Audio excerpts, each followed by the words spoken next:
Yeah, hello. Welcome back, or welcome to ConWorxx, to the first ever Spielworks online convention. And this, for me, is a very special moment because so far, yesterday and this morning, this day, during this day, I was like the moderator. I was playing some games. I was talking to some guests, and I'm now back in fanboy mode. So I'm totally in fanboy mode because I really admire what these two gentlemen are doing. These are, of course, Cole and Drew Wehrle. Welcome to ConWorxx.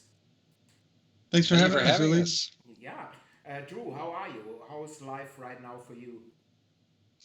Life is great as of working from home in Chicago with my wife, who's also sharing the space as a teacher. It's been a interesting year, but we are cruising through PAX Premier fulfillment right now, and on the whole, things have been fantastic. So high spirits here. Okay. And Cole, how are you doing? Well, things are lovely in St. Paul. We're having like a very warm fall, and so we've been spending a lot of time outside with the kiddos. It's been great.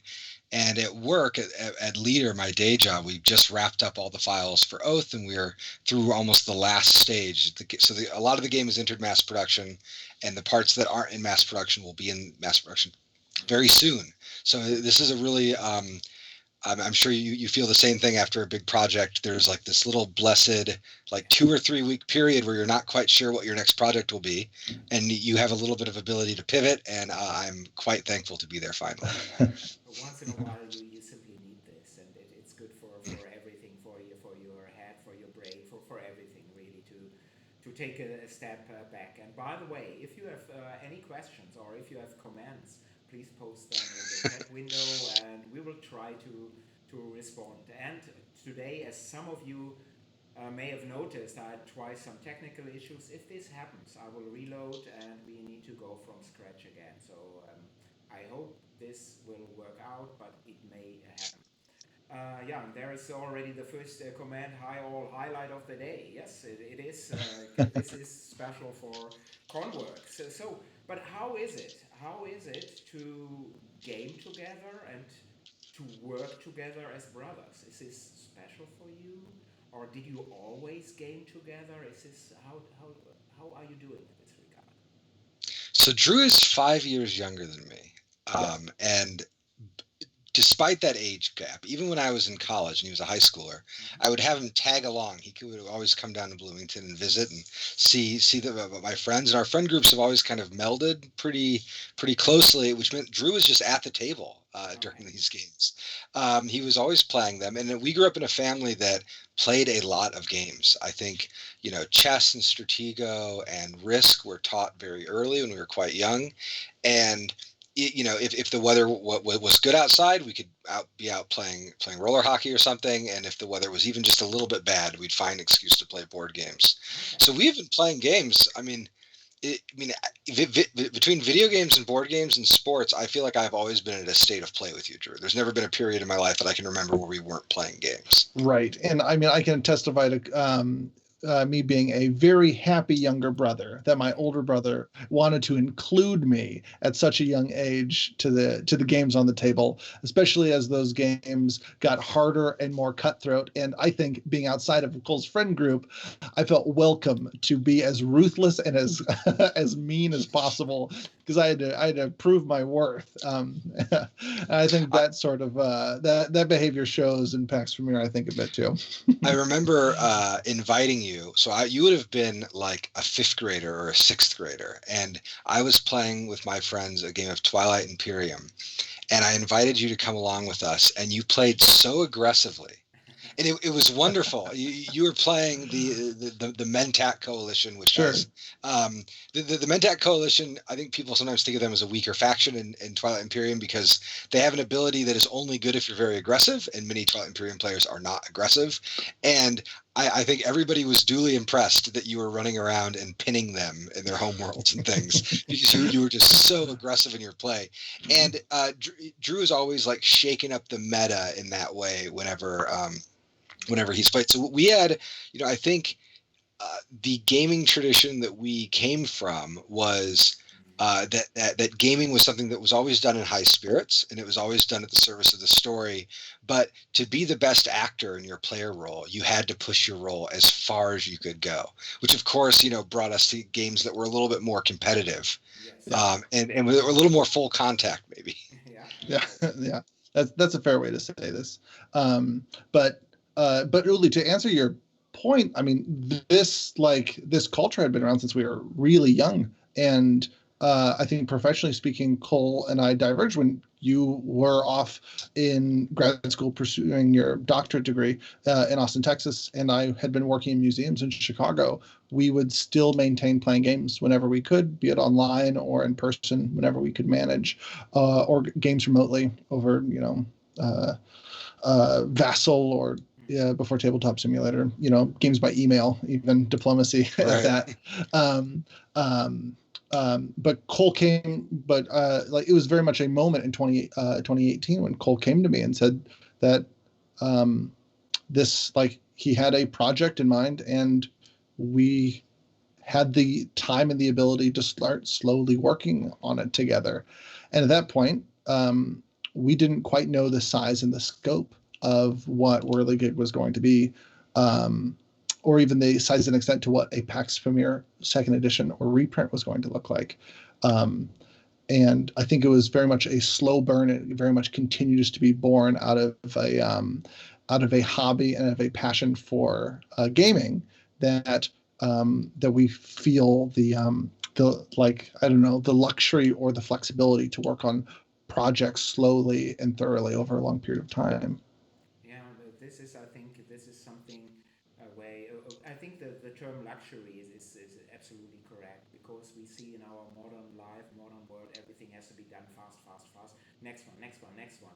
And everybody is involved in some ways in this. But so that's something that I admire at Wehrle, that you are taking a project, take your time, you finish it, then it's presented to the public, and you determine via Kickstarter, via partners, and I'm really thankful to be your partner for Pax Pamir for the German edition. You determine the demand for such a game, and this is really as it should be. But most of the time, it's done differently. Yeah. Yeah. Well, one of the most important preconditions to this whole enterprise for Drew and I was that we had to be at a place in our lives where we felt like we had the space that we could do it correctly. Like we didn't, uh, you know, it, Drew at that point had been working at the Chicago Botanic Gardens for a while. I had just sort of like exited grad school, and even though my day job was keeping me busy, it was sort of the first period of stability that I had had in maybe close to a decade. And so we were at this spot where we both had a pool of time we could draw on to execute it correctly. And even the whole development and production of Pamir was marked by just a real slowness, which is quite different. I mean, at Leader, we certainly don't uh, we don't rush things out. And I'm always, if ever I need a delay on a project that I'm working on with Patrick, I know I can ask and get it. But with Drew and I, it was even slower. And there's a moment I'll remember when we thought we were going to originally launch the game in the early summer of that year. But I had given it to a couple of reviewers, and I had some feedback that suggested it just wasn't quite there. And if we would have had a deadline, if we would have had to pay Then over, you would say, well, well, go ahead and yeah, stop. we just have to do it. We'll fix it after the Kickstarter. Mm-hmm. And I sat down and had a real like, I mean, I had a very serious conversation with Drew, and we sort of Yeah. decided like, it's we don't want to leave this up to chance, and we want, like, I feel incredibly lucky that I get to revisit these earlier titles that I worked on, but such revisitations only happen once, right? You only get really one chance to redo something, and so I wanted to make sure it was spent with the best possible conscience. Yeah, I agree. That this is I like, and I would briefly take a look at the chat, because there were some comments and some questions. So there is one question: is it possible to purchase a German card kit for Pax Pamir? No, unfortunately No, not. So yeah, there aren't any foreign language card kits. It's just a complete game, because the language partners, for them, it's actually the first print of that second edition. So unfortunately not. But then there is another remark, your game, no, that is even too early. Looking forward to my German copy to arrive. And maybe this is a good moment to tell you what the actual status is. So the games are at Hamburg, at port, at customs, and Drew, just a couple of minutes ago, he told me that they will probably released on the 15th. So next week, Thursday. And you know, in Corona times, it can take a lot Yeah. longer. It can go a little bit faster, but normally right now it takes a lot longer. And after Yeah, that, there's yeah, please go ahead. oh no. I just wanted to speak that it's this year has really been fascinating for me to really understand how many people are involved in moving something across the side of the world, and how many checks there are, and specifically how close the fulfillment partner has to work with a freight company Yes. to make sure that everything is checked, so that the shipment is complete and everything else. So the longer it takes, the better for everyone, because I would rather not have these games misplaced. And there are horror stories in the industry of games getting where they shouldn't be, or trapped or something like that. But I wanted to speak that though the games might get cleared, like Uli said, it might be a little bit longer, but we're hoping that the week 42, after the 15th, that's when we can start shipping, and we'll get games moving from there. But we've crossed the big hurdle of even Yes. making it to Germany, where our shipping hubs are. So that's 1 inch closer, but I'm cautious. I'm going to remain cautiously optimistic. Yeah, and I can just assure you that with some companies it's very difficult to get games over from China, because they are saying your games have been manufactured, please take them. They are here. And Drew really helped a lot. So I basically didn't have to do anything. The games are arriving, and this is thanks to the great work of Drew and Wehrle. And Pete here in the chat is asking, are these both editions, so German and English for Europe at Hamburg, or can you tell something about this? Yeah, so all of our copies headed to the EU are also coming with the other language editions. So this is somewhat the same timeline for the English as well as the German editions, as well as the Spanish, French, and Czech editions of the game. Now, give or take another week or so, since they have to ship from Germany to another country. So there's another customs check, and freight might, there might not be the correct timelines line up as well as intra country shipping. But on the whole, yes, that's all of the games outside of the Chinese edition are going through Hamburg. Yeah, so this is really good news. So this answers your questions. But what was really, Cole, what was the reason in the first place to do a second edition of Pax Pamir? So I know you hinted on this, you told this before, just in a couple of sentences. Why did you say, well, I want to do a second edition, I want to do this with Drew? So there were a couple things that happened sort of at the same time. So after I had finished Root, I when I was working with Phil, I got to see a lot of the production process. Because I managed my own graphic design, my own editorial pipelines, and I even did a lot of the pre-press work with the factory. So I had a pretty good sense of what it takes to take a set of files and turn them into a game.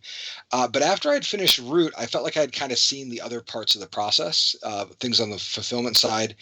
And right after I finished Root, a funny thing happened with Root. It was a little bit of an accident, but I ended up doing a lot of the graphic design for Root by mistake. I just did it. And then we didn't have time to hire a graphic designer. And the people on staff liked the graphic design that I had done. And so we just stuck with it. And so the Root files for the first printing on the back end were just a mess. Because I was a very new graphic designer. I've never taken a graphic design class before. I'm all self-taught. And so right after Root was done, on the weekends, I started trying to rebuild Pax Pamir as a experiment to teach myself proper file structure. And as I was like, and it was just, I didn't think I would do anything with it, but I'd start kind of rebuilding, like, how does a card look? And then I realized there were all of these things that I had learned about usability and UI and how a game presents itself. And there are elements of the first edition of the game that are a little hostile to new players, simply because I didn't know any better. And so I started thinking about what it would look like if I were to if the game were to be republished. And I had this thought that, like, some quantity of people who are going to play Root might also be interested in, getting a copy of Pax Pamir, and I wanted to make sure that they got the best possible thing. And so as we were working on it, I started pushing this design forward, and it became clear that there were I went through all of the old Pax Pamir rules and I rewrote them from scratch, and they were about half as long. And I thought, okay, this process is now looking more like a proper second edition, not like a reprint. And if I were to imagine the game as putting its playability first, like the game, I want it to be easy to set up. I want every piece in the game to feel like it belongs in the game. So, for instance, I love small box games. The kind of work that Jordan Draper does is wonderful. But Pamir was never really a small box game. It was a game that was sneaking into a small box. And so, like, the bookcase style box, I started thinking, like, this is a very good form factor for this sort of game. And suddenly I was thinking about production, and I had a production strategy and a development strategy. And Drew happened to be in a place where he was able to work on some of the business side stuff and the development side.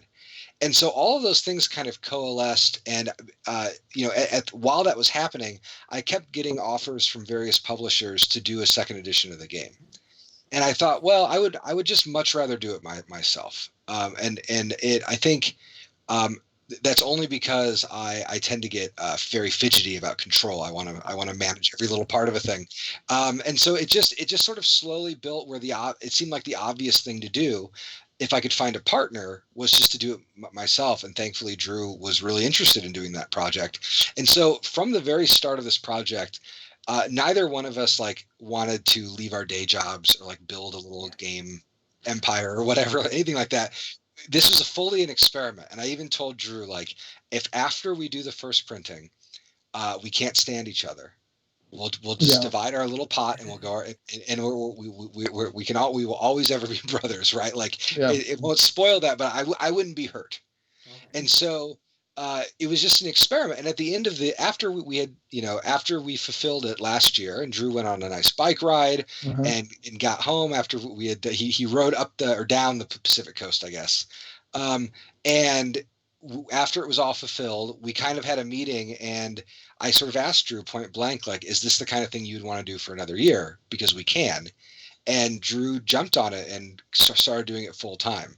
And that offer, I am so delighted that I have the ability to work on these sorts of games without jeopardizing my day job, and that we can do well enough that it can justify your time and expertise, Drew. And as long as that continues, we'll just keep doing it. But yeah, that's kind of the long winding story of how that unfolded. Yeah. No, I think it's very fascinating to know that we went into this so reluctantly and thinking so small and very practically about the size and scope of this thing that we're doing together, and pushing against I think what a lot of other publishers might do. And it's entirely born out of having had experience of tight timelines that have restricted some of your other designs. And this is an entire space to just open an entire company where we can really take our time, because it's just you and I. And I'll say one other little note. So a lot of companies, and Leader is guilty of this too, stretch goals are like a silly thing. You actually, you know what the game that you want to make, but you invent stretch goals because you want to enfranchise people in the process. And usually there are kind of false stretch goals and real stretch goals. And with the first edition of Pamir, they were all very real stretch goals. Drew and I had a conversation that was if only 500 people want this game, this is how we can make it. And if 1,000 people want the game, this is how we can make it.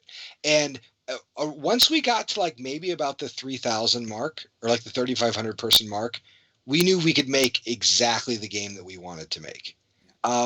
But even if that first Kickstarter campaign would have only generated $50,000 or something, we would have made a different looking Pamir, one that would have been like in keeping with that audience size. But I mean, Oh, I lost you, Cole, here. Sometimes Cole's connection gets a little spotty, so this is too familiar to me. I bet my guess is that he'll be back in about five. Oh, I'm back. Okay, sorry about that. I live in a very old house with some old internet lines, and sometimes that happens. But what I meant to say was the scope of our project was always dependent on the size of the audience, and we've never quite known how that audience. We didn't quite know the size of that audience and the kinds of games they would enable us to make. And so it's been a really interesting experience to realize that like actually the audience for this type of game is large enough that Drew, you and I can just kind of make it almost exactly the sort of thing that we want to do. And for something like John Company, we haven't even had a conversation about stretch goals, and I'm pretty confident that we're going to be able to make exactly the John Company that we want to make. Okay. Yes, and this is maybe now a good time to move a little bit. Of course, you can still ask about Pax Pamir. It's no worries at all. Please do so. But maybe we are moving to John Company because a couple of days ago you had a large tweet or thread there, and you were mentioning something, and I'm sure people want to know more about John Company, so about the timeline and about the changes you are doing. So maybe you can talk about this. So John Company's development has been almost as different from as can be from Pamir's development. Okay. With Pamir, we found that we could remove a lot of the like individual numbers could be toyed with, but the general concepts had to stay quite firm. So to put a practical example, almost every card in Pax Pamir Second Edition is different from its companion card in the first edition. Now with John Company, it's been the opposite. The specifics, the individual numbers are in fact like quite hard and crystalline, and you can't really adjust the values too high one way or another. But the core systems are pretty fluid, and we've been able to take some big some big whacks with a sledgehammer to sort of fix parts of the design. The creation of John Company was the trickiest game I've ever worked on because it occurred in a very difficult year. So it was, I think, it was, we worked on it in 2016, which some of you might remember as being difficult, especially for folks in the United States. And I was also finishing my dissertation, and my second son had some small health concerns, and we were getting ready to move out of Austin, Texas, and I had no idea where I would be. It was at the very end of my graduate career.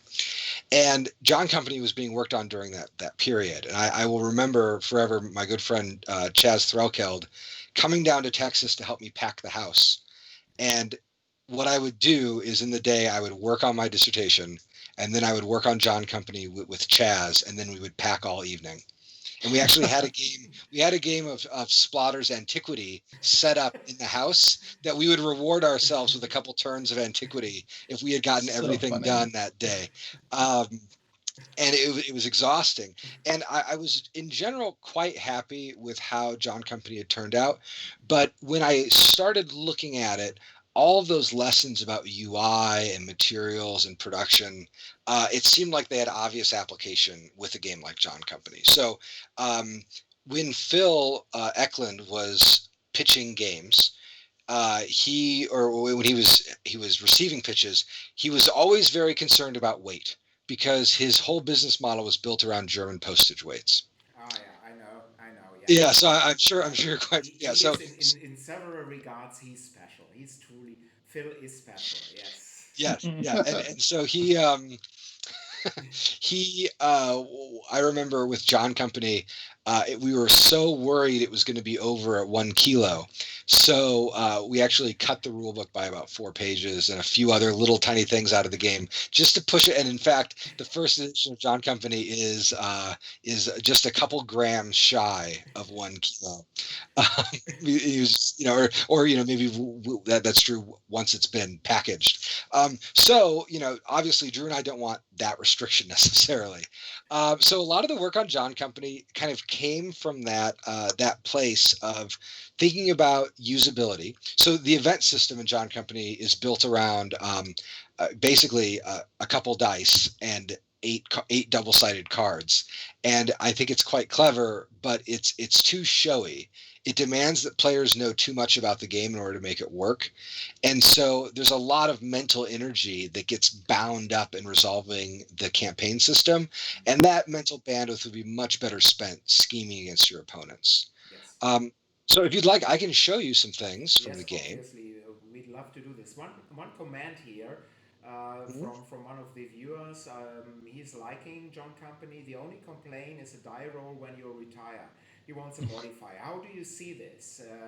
Okay, well, this is a very good question Yeah. and a point of serious resistance for myself, because the core conceit of John Company is that in most Euros you design an engine that will generate momentum, generate money, and then you must pivot between generating money and generating victory points. I think about this as like the Puerto Rico problem, Yes, which is like absolutely.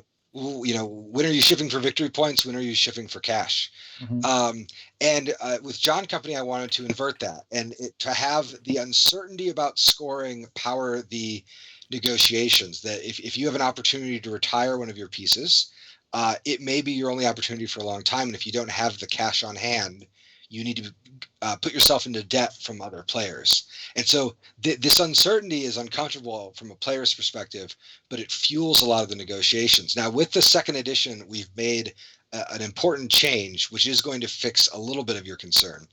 So the attrition rolls in the first edition, there was this big track, Yeah. and you would roll for each position. And different positions needed different numbers, but this actually took a long time to resolve, like because everybody had to roll, and then everybody had to decide if they're going to retire. What we did for the new edition is now players will roll dice equal to their offices, and they'll just arrange the dice to each office. And any like 1 or 2 is a retirement, and you assign. So if you have 3 offices, it's quite likely that if you roll 3 dice, one of them is going to be 1 or 2. So what it did was it stabilized those numbers a little bit while still keeping some of the uncertainty. Um, and what made that possible? Let me see how to screen share here. There it is. Let's go here. Okay, so what made that possible is we have changed the way the board works. Well, here I'll show you the board first, and we'll come back to the board here in a second. So this board is a 6-panel board. We are shooting for the same form factor as PAX Pamir. It'll have the same basic appearance. It might be a tiny bit thicker as a box, but Okay. hopefully not. And the company phase is now right here in this kind of center track. Now, you'll note, for instance, that all the different company positions no longer have a little action guide of the things that they can do. Um, and the logic here was that board real estate is very valuable and also very far away from players' faces. So you don't want to put like too much of a player aid in a thing that they can't hold up to their face. This is the rule about text on a card can be small because you only need you if it's in your hand you can make it larger. So the board is simpler just by number of lines. Now, what we did then is every office, if you happen to be the chairman or the ship's purchasing officer, you get a matching card. Here they are, which tells you what this person does. So Very if you're the nice. president, Very, very oh, nice. you Yeah. have these. And then instead of just one little action icon, you have to remember everything. And this is a very drafty layout, obviously. Although the actual card layout is moving along pretty well, but these tables are quite old. There'll be some icon or little explanation that will tell you like how do you roll dice, what penalty dice are you looking at, what's the success going to be. This also allows you, if the company fails, you can know exactly how many points you're going to lose, which is quite important. And then every company has, every office has a little number on it. And so in your player area, you always will arrange your offices in their number order. And then when you roll to retire, if you have 4 offices, you'll roll 4 dice and you'll arrange the dice from low to high.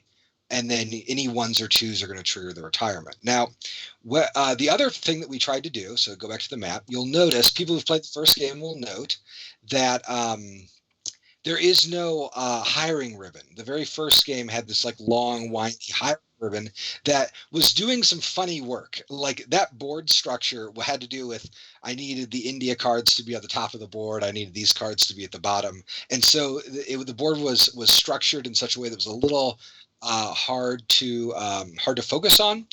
But what we did is we pulled off the hiring ribbon, and then you'll note that right here on the third part of every turn is the hiring phase, and then there's this big box called the vacant offices box. Well, when you lose a job, oh, where'd my little guy go? 1 second. There we go. Okay. When you lose a job, your little piece will move into a place on your little player board called a pensioner, which means he's eligible to retire. And then you flip the card over, and these are on the reverse side of every office, and you just put this empty chair in the vacant offices. And these, again, have a big number on them, so you'll arrange them in order. And so you go from low to high. And so it'll say, for instance, hey, we're on number 4. This is the president of Bombay. It's filled by the director of trade. Here are the people they can pick. And so filling of offices is so much cleaner. And there was another thing that would happen sometimes in John Company where the offices could cascade. So I would fill this position, it would pull someone from that position, which makes that position vacant again.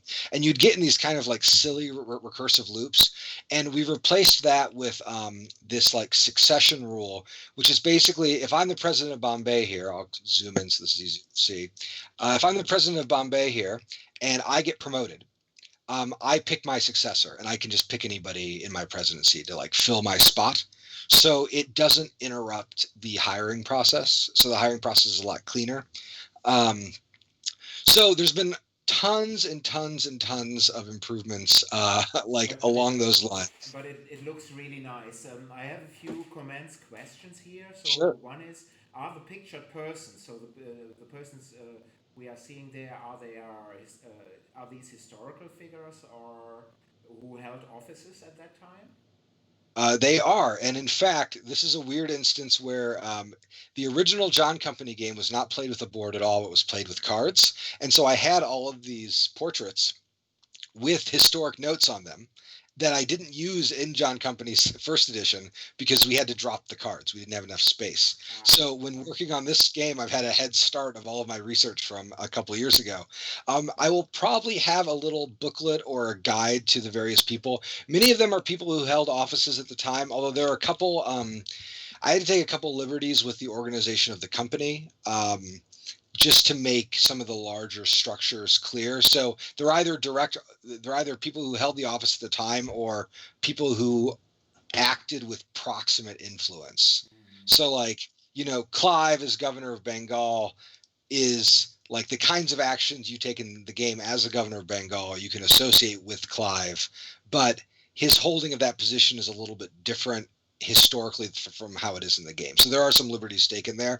But generally these are all the artwork in the game is period. And most of these illustrations are people who actually held those positions. Mm-hmm. That's another wonderful aspect. And I've, from a comment from the chat window, I have more work for you, Drew and Cole. Yes. Because you should include the historical background. So you have to write Yeah. another booklet here. But another thing is, this game is solo friendly as well. So you can play it as a single player, as a solitaire. Is this true? So I think the solo game in the original John Company was premised around it was a friction generator, and it didn't feel anything like the rest of the game.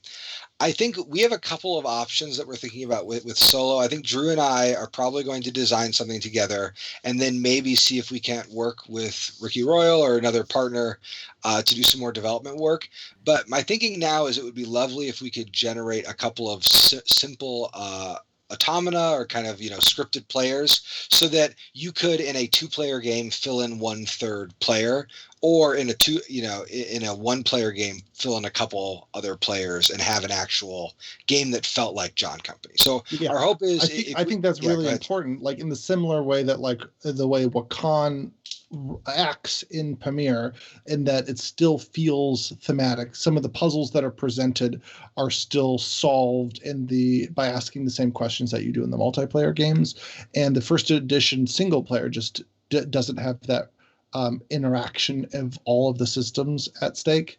So I do think that even all of the specific mechanisms and art that Cole shows off all emphasize that this is to clear some of the systems of their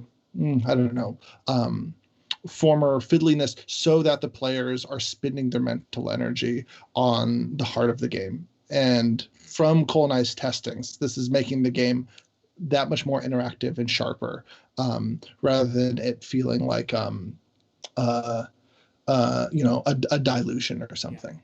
Okay. Yeah, wonderful. So there's another command which is meant to a localized German edition. So, but first, maybe let me ask you the question: what is the timeline for this game? So, when are you planning to release the English edition? Are there any plans, and how are you going to do this, Drew and Cole? So we are figuring out our timeline now. Drew lives about 6 hours away from me and will come up and visit every month or so. And each time we meet, one of the first and one of the last things we talk about is what the timeline is on whatever project we're working on. And this summer was quite interesting because Drew would come up and visit, and we would work on John Company, and mostly we would tear it down. I felt like most of those trips, by the end of the trip, it felt like we had gone backwards, and which meant, of course, that the trips were quite productive. But we had hoped originally to do this project in the fall, but we just wanted more time, and certain things weren't clicking. There's always a moment for projects like this, at least in my experience, where things start to cohere, and then they can start to move very, very fast. And it's my feeling that John Company has just entered one of those fast periods. I wrote the rules over the course of this week in the evenings, and they're almost done. They'll probably be done by the end of the week. And Drew and I have built out all the assets in the game, so that even though we need to find the proper art and get the proper permissions, and there's a lot of graphic design to be done, every asset that exists in the game now exists digitally, which means we're not very far away from putting it on a digital platform and starting kind of aggressive development. When I think about the design right now, there are no more outstanding questions about major systems. Almost all the questions are small, but there are lots of them. Yeah. So my guess is that sometime in the first quarter, we'll bring this game to Kickstarter. And it would be my hope, the kind of ideal timeline would be we bring it to Kickstarter sometime in the first quarter. We get the files off to the factory by, let's say, March or maybe early April. And once the files are off at the factory, we'll start looking for localization partners and getting all of that stuff going. So we may not, whereas with Pamir, we wanted to wait until after we had done the full production process all the way to fulfillment before we found language partners. Now that we've run that track, we don't necessarily need to wait quite that long to bring in language partners. We just have to wait for us to completely finish the game in English first. Yeah. And I certainly understand here. So in getting back to this original question, yes, there will be a German edition, and it will be done by Spielworxx. But as Cole just said, it will be a little bit later. And right now, nobody can determine how much later, but it will be done as fast as possible after the English language release. So we'll see. And I'm really, really excited about this, especially now that I see new materials here. So I want to play it now. Yeah, and you'll be happy to know that, of course, John Company has far fewer words than Pax Pamir for translation, thankfully. So I start today. Yeah. Maybe not. But there is another question, I think from Jason. Has a two-player game changed in any significant way? So in the previous two player in John Company, I liked quite a bit. My wife and I played it a lot, um, and the way it worked was there was this family called the Jones family, which would kind of like generate random friction in the game as you played. And I think what we'd like to do with the solo game is make it so that Jones family was more of a realized player. So it just felt like a three-player game. And I've really, I was sort of resistant to solo design, a lot of bot work, and working on what Con with Ricky Royal and Drew really kind of opened up my eyes to how effective a bot can be at turning a two-player game into a three-player like experience. And then the other place is a man named Benjamin Schmaus did the bot design for some of the root bots. And those are very cleverly built. And I've played mini games of Root where I just deal in a couple bots, and we're able. Oh, I think we lost Oh, Cole no, we again. lost Cole again. Yeah. So, Uh, but you can certainly finish here, Drew, on this. So, yes, so there will be a two-player version that To is play. yeah. yes. Yeah. That's what we're hoping. And actually, Cole and I had played a similar two-player game that excluded any sort of automa. And like Pamir two-player without Wakan, it felt interesting and sharp by its own self, and it made I think it made us very validated that these systems were working without the exclusion for that extra friction. But I think the two and the single player games are going to have a lot more development and work over the next couple months for sure. No, very good. Yeah, it's now that I'm back, I will say one small thing about that Yes. the two-player games of this that we've been playing, Drew. Early in development, or not early in development, over the summer, one of the things that I felt was kind of haunting us was that Pamir feels so tight. Mm-hmm. It feels so tense. If you make the wrong decision, you feel like you could really lose it all. And I love that tension in Pamir. And with John Company, we didn't feel that same tension in the second edition. It's there in the first edition a little bit, but we really wanted something that as a game felt as tight and as well calibrated as Premiere. And one of the things that was so hopeful is when you were here last weekend. My goodness. What a week. When Drew was here last weekend, we played some legitimately good two-player games that felt very tense and interesting. And I think for many players, they would probably prefer to put in a bot just to lessen the tension in the room, like having a friend in the same room as having a serious conversation or something. But I think it will probably work as a two-player in either mode. So that's really good. That's really fantastic. Yeah, I'm looking really forward to John Company second edition whenever you are able finishing it. So this is really something. I'm Could, excuse me. oh, can I add one more Yeah, little thing? of course. Just while I have these files open, just because there was some conversation on BGG about the art. So I just wanted to say that we're like with Whirligig. I think Drew and I have had a lot of conversation about commissioning art and what sort of look we wanted these games to have, and we've decided we really do want to use historic art for pretty much everything. And the game will be a kind of collage of different styles. And so we have like paintings for these offices. The new event card system are going to be done in circle cards, Ganajifa cards, which are this Indian trick-taking game, are going to form the basis for their look. And we will either commission illustrations from an artist with expertise, or we will. There are some national libraries in India that have amazing scans that we could also purchase.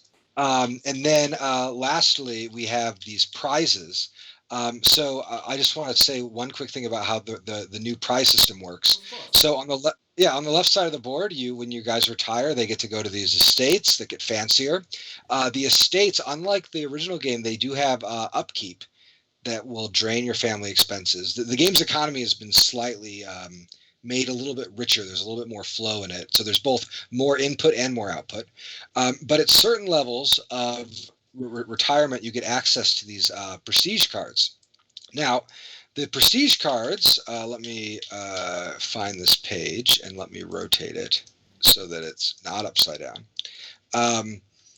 So these prestige cards are adaptations of the old prizes, and so a lot of the powers are on them, and we're using Thomas Rawlinson and a few other political cartoonists to illustrate them. Um, but what we wanted to do was uncouple the prizes and make them actually more of a part of the game. So these powers, many of them can be negotiated and they can be passed around. You could buy a London newspaper from one player to another. They've allowed us to make slightly more complicated powers. So one that we've been testing a lot is, let me see if I can find it, is this marriage card, because we definitely wanted to have marriages in this game. And this card, basically, when you commit to a marriage with another player, you basically have to give your partner hiring priority for the rest of the game, always. And the card can't be traded away unless we have like a marriage nullification card. And then the last thing associated with this is something that we're testing right now, is all of these prestige cards have a little prestige value in the corner. And at the end of the game, everybody reveals, when you get a prize card, it's face down. You don't have to show it to anybody. But at the end of the game, everybody reveals their family prestige values. And the family that is most prestigious suffers no penalty for their promises. In the same way that, a promise that you might receive from a famous person, maybe someone who's like the president of the United States, might not be worth anything, just based on their prestige. So that system is being calibrated a little bit, but we wanted to make the promise system even more integral to the game and find some fun ways to play with it. So the final thing may not look exactly like that, but those are the kinds of things that we are playing around with right now. So excellent. So I really love everything that I'm seeing, and I think we all notice how much care you both are taking into this second edition, so that you're really thinking about this, not slapping it together and then let's see and sell it. So this is really wonderful stuff. What I'm suggesting at this time, so of course we can continue for another 5 hours, and I would still sitting here in fanboy mode. We will play in a couple of minutes, so in 14 minutes we will play Pax Pamir, Drew Cole and I. But if you want to watch us, I have so many questions here still. So I will ask during this game also questions about John Company, about an infamous traffic, about some other games. So we will continue to talk at that time. And if you would like to join us and have more questions, please do so. Yeah. Yep, And sounds good. and one thing that I noticed, which I haven't answered, there was a question way earlier in the chat. Somebody asked, is it possible to maybe get a Pax Pamir German edition around Spiel Digital time? I don't know, actually. I don't know. There is a good chance that I have additional copies. Probably not for Spiel Digital, so maybe a little bit later. I suggest please drop me an email if you're interested, and I see what I can do, and we will work from there. Okay? And these cards are really nice. This is wonderful stuff. Okay?